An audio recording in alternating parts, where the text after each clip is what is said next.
এবং ভয়ঙ্কর দৃশ্যের সাক্ষী হবে যা মানবজাতির ইতিহাসে আর কখনো হয়নি। সেই দিন সূর্য পূর্ব দিক থেকে নয় বরং পশ্চিম দিক থেকে উদিত হবে। এই দৃশ্য দেখার সাথে সাথেই পৃথিবীর সকল মানুষ, সে মুমিন হোক বা কাফের, এক মুহূর্তের মধ্যে বুঝতে পারবে যে সময় শেষ, কিয়ামতের চূড়ান্ত ঘোষণা এসে গেছে। তখন পৃথিবীর সকল কাফের আর পাপী বান্দারা ভয়ে আল্লাহর সামনে সেজদায় লুটিয়ে পড়বে।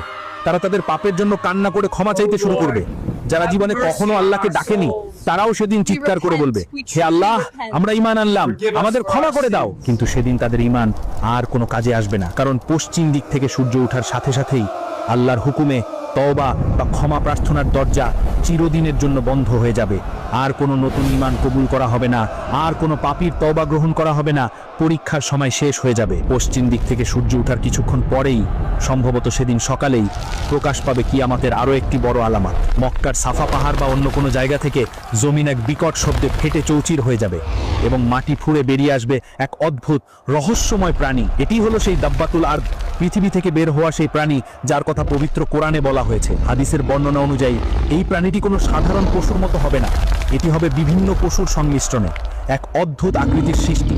সে মানুষের সাথে মানুষের ভাষায় কথা বলবে এবং তার চলার গতি হবে অবিশ্বাস্য। তার হাতে থাকবে দুটি ঐতিহাসিক এবং শক্তিশালী জিনিস। এক, হযরত মুসা আলাইহিস সালামের সেই অলৌকিক লাঠি। দুই, হযরত সুলাইমান আলাইহিস সালামের সেই বিখ্যাত আংটি। কাজের উদ্দেশ্য বোঝাতে স্পষ্ট এবং দাব্বাতুল আরদের কাজ হবে শাস্তি দেওয়া নয় বরং চিহ্নিত করা। সে বিদ্যুৎ গতিতে সারা পৃথিবীতে ভ্রমণ করবে এবং প্রত্যেকটি মানুষের সামনে গিয়ে দাঁড়াবে। পৃথিবীর কোনো একজন মানুষও তার থেকে পালাতে বা লুকাতে পারবে না। যখন সে একজন ঈমানদার ব্যক্তির সামনে আসবে তখন সে তার হাতে থাকা হযরত মুসা আলাইহিস সালামের লাঠি দিয়ে সেই ব্যক্তির চেহারা একটি চিহ্ন এঁকে দেবে। সেই চিহ্ন দেওয়ার সাথে সাথেই ঈমানদার ব্যক্তির চেহারা নূরের মতো উজ্জ্বল এবং ঝলমলে হয়ে যাবে। আর যখন সে একজন অবিশ্বাসী ব্যক্তির সামনে আসবে তখন সে তার হাতে থাকা হযরত সুলাইমান আলাইহিস সালামের আংটি দিয়ে সেই ব্যক্তির নাকে একটি সিলমোহর মেরে দেবে।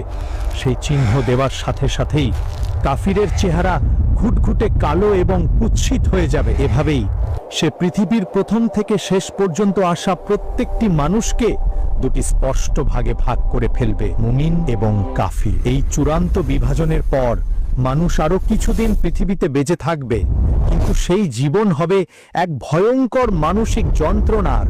বাবা হবে মুমিন আর তার সন্তান হবে কাফির, স্বামী হবে জান্নাতি আর তার